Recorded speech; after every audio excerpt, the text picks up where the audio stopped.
আজকের আমার মামা শ্বশুরের মেয়ের বিয়ে। এই দেখো লাল টুকটুকে শাড়ি পরে তো রেডি হয়েছি, কিন্তু দুটো কানে যে দুটো পরেছি 500 গ্রাম করে ওজন, 1 কিলো হয়ে গেছে।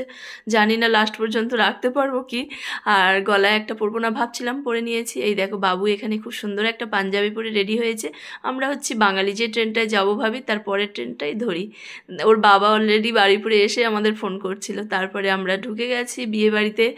আমরা হুটিপাটি করে আসলাম, জানি গোধূলি লগ্ন বিয়ে হবে, ওই জন্য তাড়াহুড়ো করে এসেছি একটু আগে ভাগে। এসেই শুনছি লগ্ন চেঞ্জ হয়ে গেছে, আবার লাস্টেই একটু পরের দিকেই হবে। তারপরে এসে আমাদের গলা শুকিয়ে গেছে, একটু মকটেল খেয়ে নিলাম, অনেকগুলো টেস্ট করলাম, করে ভিডিও ছবি তুলছি। এই সুযোগে কেউ মানে নেই তেমন, ফাঁকা ফাঁকা, বেশ আমরাই মনে হয় প্রথমে ঢুকলাম না। টুকিটাকি লোকজন আসতে শুরু করে দিয়েছে। আর সোনালি শুনলাম বিয়েটা একদম গোধূলি লগ্নে হবে, সেই জন্য তাড়াতাড়ি।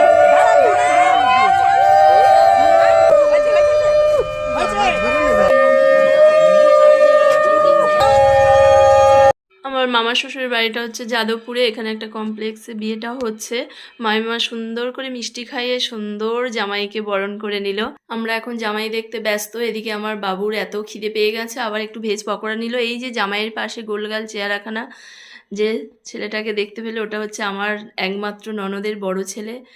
আর এই হচ্ছে সোনালি, নিচে এতক্ষণ পরে নেমে এলো, ওর বসার জায়গা। তারপরে ওর কলেজের ম্যাডাম এসেছিল, ওনার সঙ্গে ছবি টবি তুলছিল। তারপরে এখন আমি গিফটটা দিতে এলাম, সোনালির সঙ্গে কয়েকটা ছবি টবি তুলে নেব। তো সোনালির কাছে দাঁড়িয়ে নিজেকে তো এত বেটে লাগছিল, সোনালি খুব সুন্দর লম্বা। তারপরে আবার আমরা একটু টুকটাক স্ন্যাক্স খেতে শুরু করে দিয়েছি। এখানে সুন্দর চিকেন সাটে, আর আমার বর এই ড্রেসটা পরে সকালে অফিসে গেছিলো। এই একেবারে বিয়ের বাড়ি আসবে বলেই ড্রেসটা পরে অফিসে গেছিলো। আমি বললাম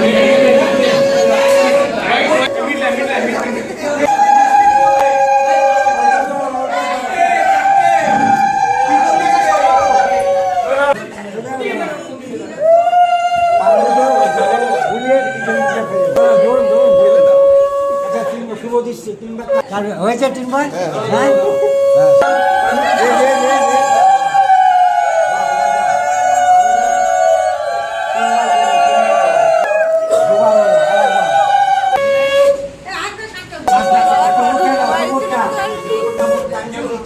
যারা তারাই উঠছে যেমন বাস কুটি, যারা ধরে ভাতারের মাথা কাঁদে। গোল গোল